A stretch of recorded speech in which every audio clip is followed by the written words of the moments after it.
So bahagi ho na nakita natin na yung sa Ebanghelyo ng San Marcos.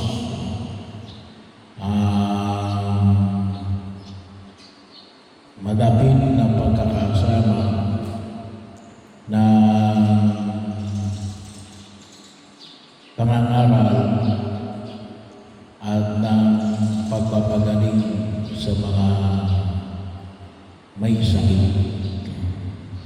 So bahagi ho na kung saan ay bahagi ng kanyang pagkilos.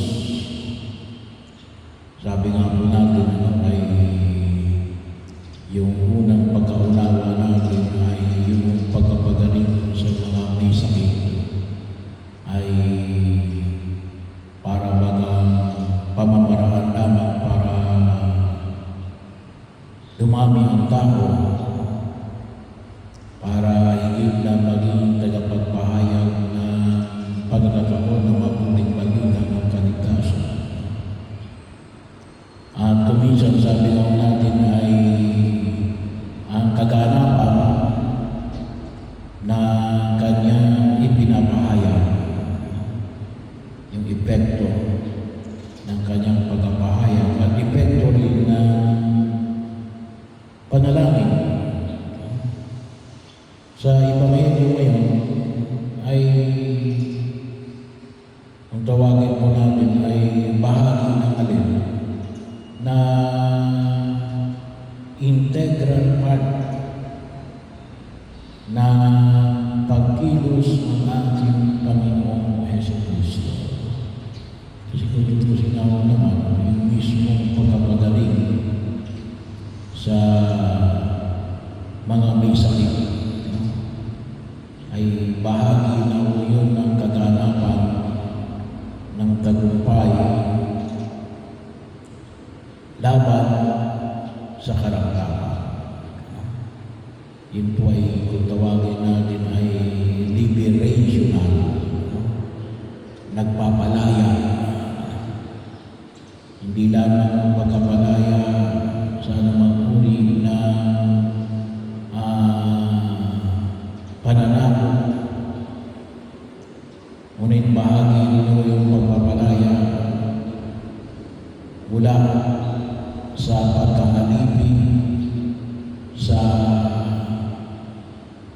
karamdaman. Kaya bahagi ho, sabi ko nga,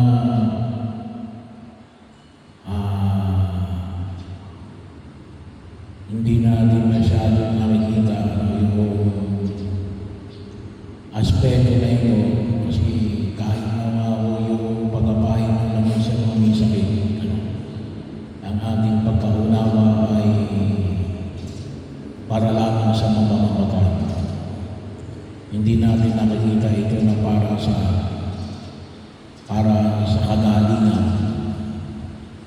kagalingan ng anumang uri ng karamdaman, spiritual at physical. Kaya nga, sabi nga ay binabasag natin yung ganong klase ng kaisipan. Bahagi rin ako ng pagkilos. So dito rin po ako humuhugot ng lakas. Kaya po hinilusan din natin. Sabi nga, sinimula na natin yung kahapon yung ating healing session. Hindi naman sabi na natin hindi ka naman talagang healer. No? Pero sa bahagi ko yun na integral part ng pahayag ng Panginoon na alin sa kanyang pagpupunta sa mga lugar-lugar ay talagang kasama na, hindi lang added. Kasi kuminsan ng pagkaunawa natin yung healing na yun para lang doon sa iilan. Kung babasahin natin yung Ebanghelyo ngayon, hindi ito additional lang ito ay kabahagi na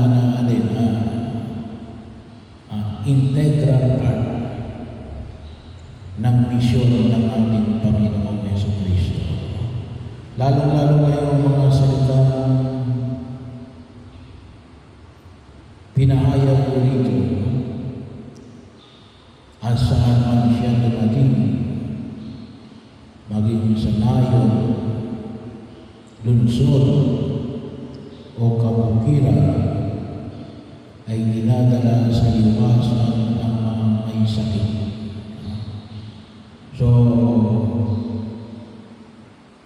kakambal na mismo ng bahagi. Tutusin na ako,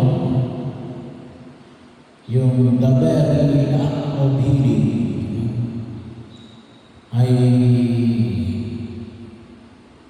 pagpapahayag na ng mabuting balita ng pagliligtas ng Diyos. Bahagi yun na kung saan ay nakita ko natin. At tutusin ay very powerful. Kailan, kinakailangan ng mga tao natin kasi kinakailangan din ng ipaliwanag kasi baka yung iba gusto lang gumaling. Meron ng kasing tao rin gusto lang gumaling. Pero there is nothing. Ano lang gusto nila? Gumaling lang sila. Pero hindi naman lumalim ang kanilang pananampalataya. Kaya magkaakibat ko ito na binibigyan ni Jesus yung pamayang pagkakahalaga sa pagkapahayag ng mabuting balita at ng pagpapagaling sa mga may karamdaman. So bahagi rin ng pagkilos, sabi nga na makita namin well, yun ay isang pamamaraan ng maging bahagi nawa na pagtugon natin sa panawagan na pinapahayag ng puong may kapala. At ipanalangin natin kasi yun yung kabungan din ng ating pananampalataya.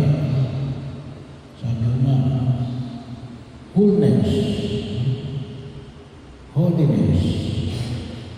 Sabi nga natin yung salitang holiness ay nanggaling sa salitang wholeness. Bakit ka banal? Buo ka eh. At yung kaisipan na rin, kabuuan. Hindi ka wasak at hindi ka nagwawasak. So, at akibat nito yung mali. Hindi lamang espiritual na katatayuan, ngunit maging sa physical natin kalalagay.